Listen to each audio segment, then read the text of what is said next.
Salut les cuistots, c'est Alex et bienvenue pour un nouvel épisode d'ALV à la vôtre où on va discuter ensemble de WordPress et plus précisément je vais passer en mode Père Alex alias Père Castor pour vous raconter l'histoire de WordPress parce que voilà, c'est un outil que vous utilisez probablement tous les jours, mais est-ce que vous savez d'où vient cet outil, quel âge a-t-il, quelle fut son évolution, etc. Je trouve ça intéressant de partager ça avec vous. Mais juste avant, on va parler de la fameuse boisson, parce que lors de l'épisode précédent, ALV4, personne n'a trouvé ce que je buvais, et alors que c'était tout simplement de l'eau citronnée.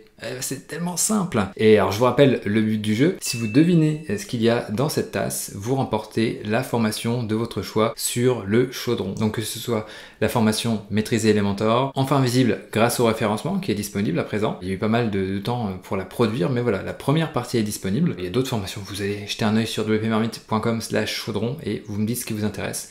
Et si vous trouvez ce qu'il y a dans cette tasse, eh bien, vous remportez cette formation. Alors, premier arrivé, premier servi. Donc, il n'y aura pas plusieurs gagnants, juste la première personne. Je regardais tout simplement l'heure au niveau des commentaires sous cette vidéo. Et la personne qui trouve remporte la formation de son choix. Bon, sur ce, je vais retirer ma veste parce que je voulais juste mettre la veste pour démarrer la vidéo. Mais là, on est le 20 juin.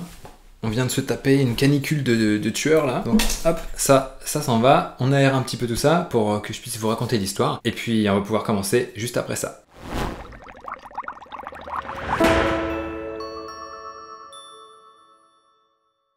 Donc voilà, on est à l'aise, installez-vous bien et on va pouvoir commencer. J'en bois encore un petit coup parce que là, dans mon bureau, c'est assez petit, je suis sous un toit et il fait assez chaud. Donc, l'histoire de WordPress. Si vous voulez en savoir plus déjà, on a sorti une page sur wpmarmite qui retrace un petit peu tout ce que je vais vous raconter. Donc si vous êtes plus texte que vidéo, vous pouvez aller jeter un œil, le lien est en description bien entendu. Et voici un petit peu comment ça se compose. Donc voilà, il y a plusieurs grandes parties. On a essayé de structurer ça de façon assez intéressante. Si vous voulez un support écrit en parallèle de ce que je vais vous raconter, eh bien vous pouvez aller sur wpmarmite. Déjà, première chose, est-ce que vous savez que WordPress est d'origine corse? À la base, le code qui a servi de base à WordPress a été développé par un corse qui s'appelle Michel Valdrighi. Donc ça fait partie des nombreuses choses que des Français inventent et qu'ils se font, alors pas piquer, mais en tout cas qui ne sont pas assez développés par nous-mêmes. Et là, on se fait plus ou moins couillonner pour un certain nombre de choses. Vous mènerez vos propres recherches pour voir les autres choses qui ont été inventées en France et qui n'ont pas été développées en France. Et donc, à la base, c'était un logiciel qu'il avait développé tout simplement pour bloguer, pour avoir une alternative à Blogger. Alors pour ceux qui sont sur le web depuis un moment, vous connaissez Blogger, la plateforme de Google. Ça devait pas être de Google à la base, elle a dû être rachetée je pense, je sais même pas. Mais en tout cas voilà, Michel Valdrighi voulait développer une alternative à Google et il a développé un logiciel qui s'appelait B2, donc Blogger 2 si vous voulez quoi. Il a lancé ça en 2001, donc c'est un logiciel de publication open source, ce coup-ci pour faire vraiment un blog quoi. Et voilà, Matt Mullenweg, personnage que vous devez connaître, qui est le fondateur de WordPress, a participé à l'amélioration de B2 et donc il proposait des correctifs, il contribuait quoi tout simplement. Et à cette époque-là, il était assez jeune, et en mai 2003, Matt Mullenweg se rend compte que le projet B2 bat un peu de l'aile. Notre ami corse, Michel, n'a plus le temps de s'en occuper, il disparaît un petit peu des radars, et donc voilà, il décide de faire ce que l'on appelle un fork. Alors en développement, un fork c'est tout simplement dupliquer une base de code, donc là en l'occurrence c'est le B2 qui a été dupliqué, et puis c'est renommé en autre chose, donc là c'est en WordPress que c'est renommé. Et donc en gros voilà, on duplique, on reprend la base et on se met à contribuer à ça. Donc en gros, il s'approprie un petit peu tout ça. Donc il n'y a rien de mal, c'est compris dans la licence c'est open source. Donc au final, dans tout ce qui est open source, comme ça, on peut prendre, dupliquer, transformer, réutiliser. On peut vraiment faire tout ce qu'on veut. Matt Mullenweg avec Mike Little, donc ils sont deux développeurs à cette époque-là, donc ils se proposent de forker B2 et de le développer pour créer un logiciel qui s'appelle WordPress. Donc là, WordPress était né en mai 2003 exactement. Alors bien sûr, à l'époque, WordPress n'a rien à voir avec le logiciel qu'on connaît aujourd'hui. C'est vraiment très rudimentaire. C'est un outil de développeur vraiment tout ce qu'il y a de plus basique, mais très basique. C'est pas très simple à utiliser parce qu'il n'y a pas de thème, il n'y a pas de plugin, il y a vraiment que la base, quoi. C'est un moteur de blog qui cherche juste à publier du contenu. Ça paraît d'un autre temps et c'était au début des années 2000, donc au final c'était d'un autre temps. Ça passe tellement vite sur internet, mais voilà, vous pouvez jeter un œil, il y en a aussi sur la page qu'on a mis en ligne sur la marmite. Petite parenthèse, pourquoi WordPress s'appelle WordPress au fait? D'où ça vient ce nom? Eh bien tout simplement parce que voilà, on était dans on va dire le blogging, le monde un petit peu de l'édition, la publication de contenu. Publication de contenu, ça fait penser un petit peu aux journaux papier, et donc on avait avant des presses pour faire tout ce qui était l'imprimerie quoi. Donc voilà, WordPress, un mot press. Voilà, ils ont assemblé ces deux mots-là et WordPress était né. Donc ça, c'est une amie de Matt Mullenweg qui a trouvé ce nom-là. Et puis, bah voilà, ils sont partis là-dessus. Ça aurait peut-être pu changer, j'en sais rien, mais maintenant on est tellement habitué que voilà, la marque WordPress, on se pose même plus la question si c'est vraiment un nom qui est intéressant ou pas. Il y a un podcast qui est en ligne, en anglais, si vous avez envie d'en savoir plus, avoir un petit peu plus de contexte, mais voilà. L'idée c'était vraiment presse écrite, plus blogging, WordPress, quoi. Alors au début, comment ça se passe? 2003, 2004 et un petit peu au-delà, ils codent comme des malades, tout simplement pour développer WordPress. Il y a même Matt qui a expérimenté avec ce que l'on appelle le sommeil polyphasique, c'est-à-dire qu'on dort 20 minutes toutes les 4 heures, si je dis pas de bêtises, et ça permet de faire des grosses journées de développement, donc voilà, ils codaient vraiment comme des fous, pour développer WordPress, ajouter des fonctionnalités et l'enrichir. Et au bout d'un moment, arrive janvier 2004, avec la version 1.0 de WordPress, donc la toute première mouture. Avant, il y avait la version 0.7, qui était, j'imagine, le fork de B2, donc tout ce qui était repris de B2,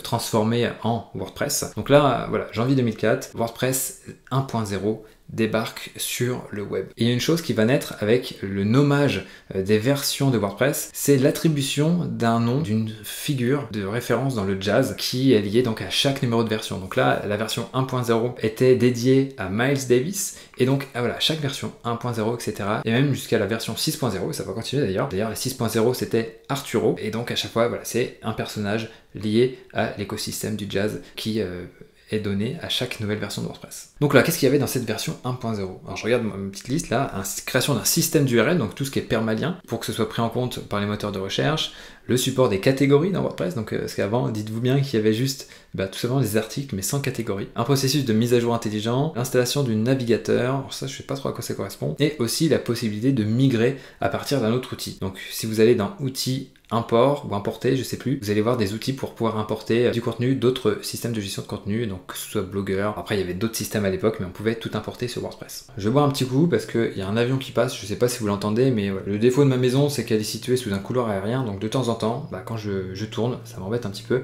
donc petite pause. Alors continuons. Mai 2004, les extensions débarquent. Donc vous les connaissez toutes, les fameux plugins, P-L-U-G-I-N, et donc sans tiret ni G à la fin, bien entendu, pas de plugin ni de plug-in. Plugin, ça c'est dit. Le système des extensions arrive qui nous permet d'ajouter des fonctionnalités à WordPress sans en modifier le cœur, le corps. C'est-à-dire, on peut modifier WordPress sans bidouiller WordPress lui-même. Donc il y a un système de crochets, en anglais on appelle ça des hooks, qui nous permet de modifier les choses dans WordPress à divers endroits stratégiques pour pouvoir ajouter des choses, ajouter des fonctionnalités. Et donc ça fait de WordPress un outil qui est extensible. On peut ajouter des choses vraiment très facilement dessus. Et la première extension qui sort, c'est une extension toute simple, que vous avez certainement connue lorsque vous avez installé WordPress. Il s'agit de Hello Dolly. Alors Hello Dolly, c'est tout simplement une extension qui sert pas à grand chose vu qu'elle affiche des paroles de jazz dans l'administration, mais c'est, si on veut, une espèce de proof of concept. C'est pour montrer, voilà, ça marche, ça fonctionne, et on peut personnaliser WordPress. Il n'y a vraiment aucune utilité technique pour Hello Dolly. Donc d'ailleurs, n'oubliez pas de la désinstaller, sauf si vous aimez les paroles de la chanson Hello Dolly de Louis Armstrong, si jamais vous avez envie de les apprendre. Ensuite, on retrouve aussi d'autres choses, d'autres fonctionnalités qui ont été ajoutées, la création de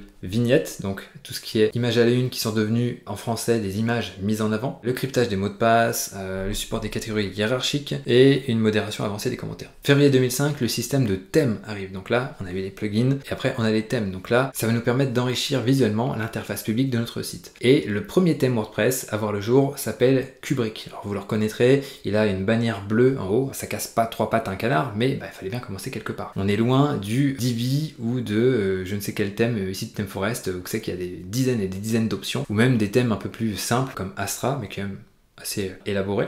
Mais voilà, il fallait bien démarrer quelque part. Kubrick, premier thème WordPress. Une autre chose qui est apparue aussi avec cette nouvelle version en février 2005, c'est l'apparition des pages statiques. Donc là, on avait juste des articles, et là, on a ajouté les pages statiques. Enfin, je dis on a, moi j'ai rien fait du tout vu que j'utilisais même pas encore WordPress à cette époque. Matt et ses petits copains développeurs ont ajouté le système de pages pour faire en sorte que ça devienne un petit peu plus un système de gestion de contenu que un simple moteur de blog. Même si à l'époque, ça servait quand même principalement à faire des blogs. Ensuite, décembre 2005, apparition de l'éditeur visuel, le fameux TinyMCE, que l'on nomme maintenant ancien éditeur, mais voilà, de 2005 à 2018, il a rendu de fiers et loyaux services à toutes les personnes qui ont publié du contenu sur WordPress. Donc grosso modo, ça ressemblait à un traitement de texte Word avec, vous savez, les petites barres d'outils en haut qui nous permettent de mettre en gras, etc., de faire différentes mises en forme, de mettre les différents niveaux de titres, d'insérer des images, etc. Donc là, on avait vraiment une grosse zone de texte qu'on pouvait enrichir avec le TinyMCE, l'éditeur TinyMCE. Donc ça simplifie vraiment la création de contenu et on peut ajouter facilement, comme je vous le disais, des images et même des vidéos, pas mal de choses. Ensuite, 2007-2009, là, ça s'améliore vraiment pas mal. Avec la version 2.1 qui était prénommée Ella, on a une nouvelle interface utilisateur qui arrive, pas mal d'autres fonctionnalités aussi. La version 2.2 a ajouter les widgets, donc avec les zones de widgets, donc en sidebar, etc. On pouvait personnaliser tout ça. Ensuite, 2.3, système de taxonomie, nouveau système de taxonomie pour classer nos contenus. 2.5, nouvelle interface utilisateur encore, il y a eu pas mal de mises à jour. 2.6, les révisions sur les publications. Vous savez, quand vous faites des bêtises et que vous avez besoin de revenir en arrière, là, les révisions ont été ajoutées à partir de la version 2.6. Et donc, je vous rappelle aussi qu'au moment où je tourne cette vidéo, on en est à la 6.0. Et ensuite, 2.7, on refond encore l'administration. Donc là, je vous dis ça, on dirait que ça va vite, mais en fait, ça s'est étendu vraiment sur pas mal d'années. Ensuite, en 2008 est apparu le répertoire des thèmes, donc sur wordpress.org, si vous allez sur wordpress.org/thèmes au pluriel. Aujourd'hui, on frôle les 9700 thèmes, mais voilà, ça a démarré tout doucement aussi à ce moment-là. Année 2010, WordPress 2.8 embarque l'installeur de thèmes intégré, donc pour installer des thèmes à partir du répertoire officiel, mais directement dans WordPress, plus besoin de télécharger le zip et de l'installer manuellement. Et 2.9, qu'est-ce que ça a ajouté? Je regarde mes notes. Mise à jour en masse des extensions, assez pratique. Prise en charge de OEmbed, donc pour insérer, je sais pas s'il y avait Twitter, mais en tout cas pour insérer des choses assez facilement, on met un lien et pouf, ça nous met soit une vidéo YouTube, soit un tweet, soit quelque chose comme ça. C'était peut-être pas forcément avec ces réseaux-là, mais on peut intégrer du contenu des réseaux sociaux assez facilement avec OEmbed. Et ensuite, on arrive dans les années 2010, et là on commence à passer à la vitesse supérieure avec l'ajout des Custom Post Type, donc des CPT, des types de contenu personnalisés en juin 2010. Donc ça c'est super intéressant parce que ça va transformer WordPress en un véritable CMS. C'est plus juste, ok, j'ai des pages et j'ai des articles, mais je peux ajouter vraiment tout ce que je veux. Si j'ai envie d'avoir des projets, des recettes, par exemple sur WPermit, j'ai des termes de glossaire, j'ai des vidéos, j'ai pas mal de choses, et donc on peut vraiment ajouter les types de contenus que l'on souhaite et aussi les taxonomies que l'on souhaite pour pouvoir les classer comme on le souhaite. Et j'ai dit beaucoup de fois le mot souhaite, excusez-moi. Donc ça c'est dans la version 3.0, les custom post type. En 2010, il y a aussi le thème 2010 qui fait son apparition, donc nouveau thème par défaut, et ça va généraliser tous les ans un nouveau thème WordPress qui arrive. Donc là on a 2011 2011, donc voilà, au final c'est le nom de l'année, c'est le nom du thème par défaut de WordPress. Donc version 3.1, on ajoute la barre d'administration qui nous facilite la gestion du site, donc vous savez la barre que vous avez en haut qui vous permet de passer de l'administration à l'interface publique et vice versa, et qui nous donne différents liens d'accès rapide sur notre site quand on est connecté bien sûr. 2011 je vous l'ai dit, avec la version 3.2, et la version 3.3, qu'est-ce qu'elle propose? Message de bienvenue, des conseils, etc. Je peux pas vous dire grand chose de plus. De toute façon, on va sortir une page aussi sur le détail des versions de WordPress qui pourra vous intéresser. Donc là, c'est vraiment, je vous fais un panorama assez large, mais quand ça sortira, je vous tiendrai au courant via la newsletter. Donc n'hésitez pas à vous inscrire pour être tenu au courant. Allez, je vais reboire un petit coup parce que ça tape un peu ici. Entre 2012 et 2017, il y a l'apparition de l'outil de personnalisation. Donc vous savez, pour personnaliser l'apparence de notre thème et notre site, qui est apparu avec la version 3.4 de WordPress. Alors, petite parenthèse, j'étais vraiment pas fan de l'outil de personnalisation quand il est sorti. Je trouvais que c'était un petit peu bizarre de faire ça, et puis au final maintenant, je suis assez fan, et ça m'embête même de le voir disparaître avec l'arrivée du FSE.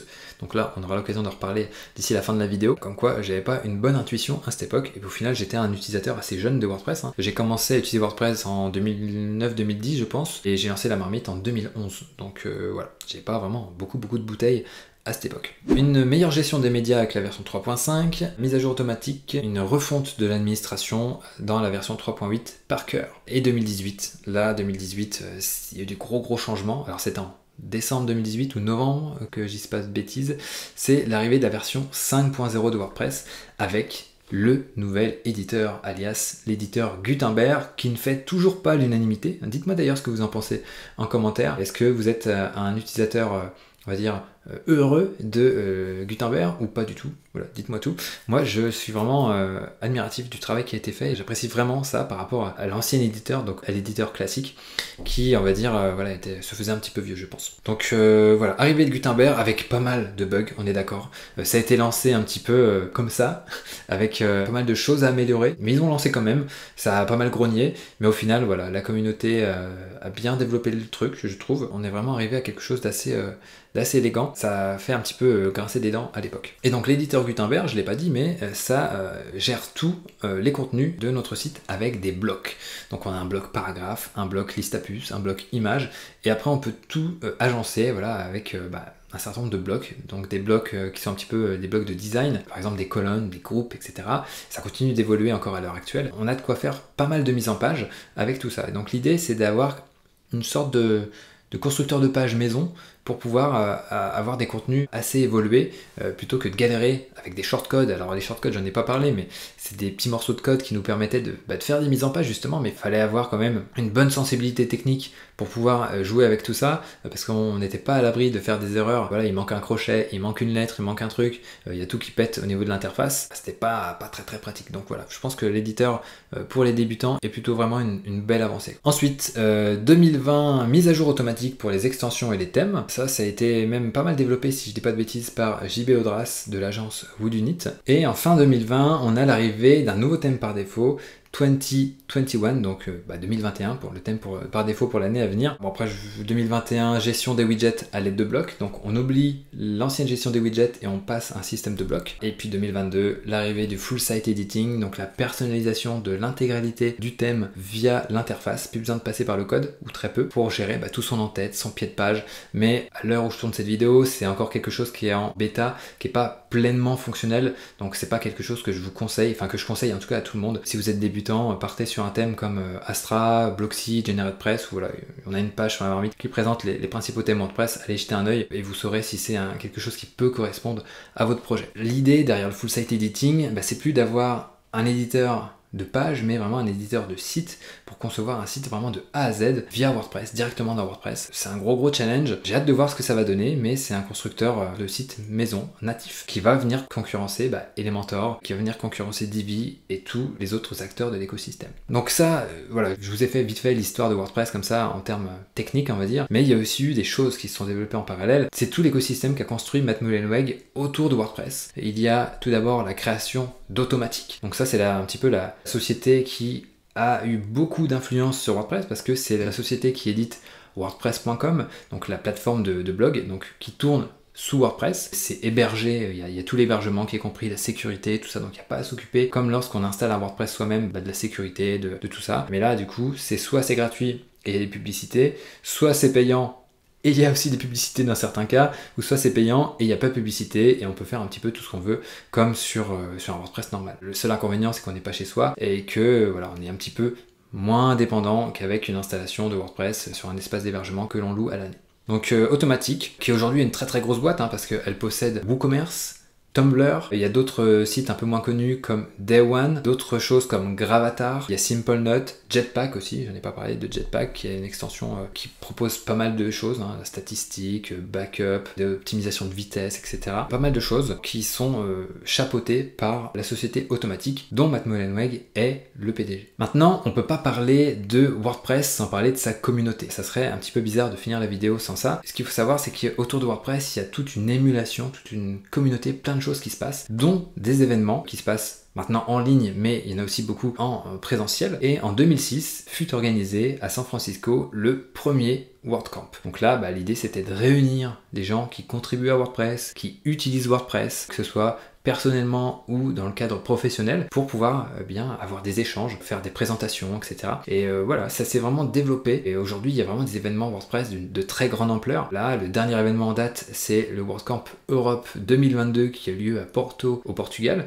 où il y avait, si je ne m'abuse, 2500 personnes ou 2200 personnes. Donc voilà, ça fait vraiment beaucoup de monde qui s'est rassemblé pour eh bien, échanger sur WordPress et se rencontrer tout simplement. Et depuis 2006, eh bien, il y a plus de 1100 WordCamp qui ont été organisés à travers le monde. Donc il y a eu des WordCamp Paris en France, il y a eu aussi des WordCamp Lyon, WordCamp Bordeaux, WordCamp Marseille et WordCamp Lille, si je dis pas de bêtises. Et la particularité de ces WordCamp, c'est que c'est très accessible. C'est pas des billets à 200 ou 500 euros, c'est une 20 à 50 euros pour accéder à ces événements. Donc voilà, c'est assez ouvert au maximum de monde. Donc on a un WordCamp Europe chaque année, on a aussi un WordCamp US pour États-Unis. Et c'est dans ce WordCamp que Matt Mullenweg fait son traditionnel discours du State of the World pour revenir sur ce qui s'est passé dans l'année pour WordPress tout simplement. Donc quelles ont été les fonctionnalités qui ont été ajoutées, les étapes qui ont été franchies, et aussi pour parler de l'avenir de WordPress, ce qui va venir ensuite. Donc tout ça, si ça vous intéresse, vous pouvez aller sur wordpress.tv, vous retrouverez toutes les conférences qui ont été dans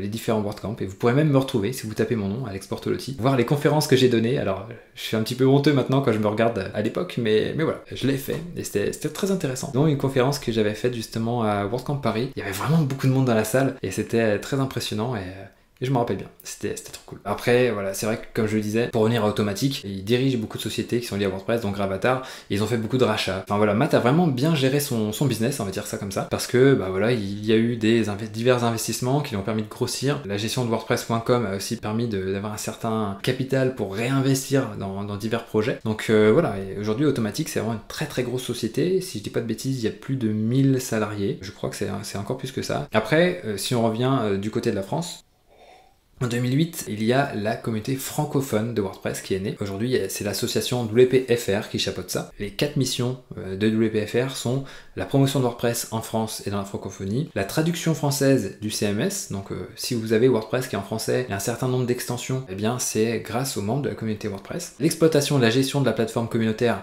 wpfr.net et l'assistance aux autres communautés locales dans l'organisation d'événements liés à WordPress. S'il y a un événement WordPress qui a envie de se lancer qui n'est pas forcément un WordCamp, eh bien ils peuvent aider, donner des ressources et contribuer un petit peu à tout ça. En 2009, on a le lancement de WP Taverne, donc il y a tout l'écosystème aussi de blogs qui se sont créés autour de WordPress. Donc on a WP Taverne, WP Beginner en anglais également, il y en a d'autres, WP Lift, WP Mayor, et en français on a du WP Marmite par exemple. En 2010, on a aussi la fondation WordPress qui est créée, donc qui va gérer tout ce qui est la marque WordPress, pour qu'il n'y ait pas de choses qui soient faites un petit peu n'importe comment. Donc typiquement, si vous créez un site qui s'appelle WordPress avec le nom de domaine WordPress, je sais pas trop quoi, il risque de vous tomber dessus. Enfin, vous risquez de recevoir un courrier d'avocat. En tout cas, si votre site décolle et se fait remarquer. L'idée derrière cette fondation, c'est de garantir le libre accès à perpétuité aux projets et logiciels qu'ils soutiennent. Et donc pour ça, il y a Automattic qui transfère la marque de la propriété et le logo WordPress à cette fondation pour qu'elle le protège. Donc voilà. Il y a des liens qui sont entre Automattic et la fondation WordPress parce que c'est aussi Matt Mullenweg qui préside cette fondation. Mais voilà, c'est vrai que c'est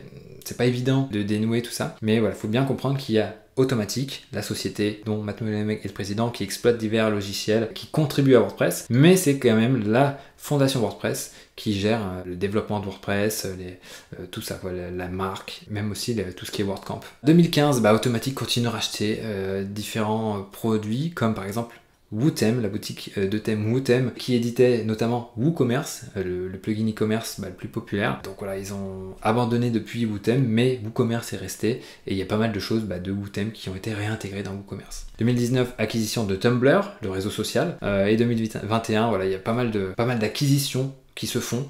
Là vraiment en 2021 il y a eu vraiment beaucoup d'acquisitions, donc il y a pas mal d'hébergeurs qui ont racheté différents projets, différents sites. Ça peut être des extensions, des boutiques d'extensions, des boutiques de thèmes, ça peut être aussi d'autres hébergeurs. Il y a pas mal de gens qui ont fait leur marché. Il y a aussi Awesome Motive, la boîte qui est dirigée par Ciel Backley, qui édite le blog WP Beginner dont je vous ai parlé tout à l'heure, qui a créé vraiment un véritable empire de WordPress avec un ensemble d'extensions, Monster Insights, OptinMonster, maintenant ils ont racheté Easy Digital Downloads. Voilà, ils ont vraiment monté tout un écosystème qui est très très intéressant. Il y a aussi Yoast SEO, la fameuse extension de référencement qui s'est fait racheter par une boîte qui s'appelle Newfold Digital. Et voilà, il y a eu vraiment beaucoup de rachats en 2021. Et donc maintenant, voilà, on arrive au bout de cette vidéo et la question qui se pose, c'est que va devenir WordPress? Qu'est-ce qui va se passer dans les années à venir? Avec tout ce développement, il y a les parts de marché qui n'ont pas arrêté de croître, mais en 2022, ça s'est mis à stagner. Je vous en ai d'ailleurs parlé dans un précédent épisode d'ALV. On peut se demander si c'est juste une stagnation temporaire et après, voilà, ça va remonter, ou est-ce que voilà, ça va continuer à stagner, est-ce que ça va chuter? On sait pas trop. Bon, a priori, il n'y a pas trop de raison d'être alarmiste. On demande à voir, en fait, tout simplement.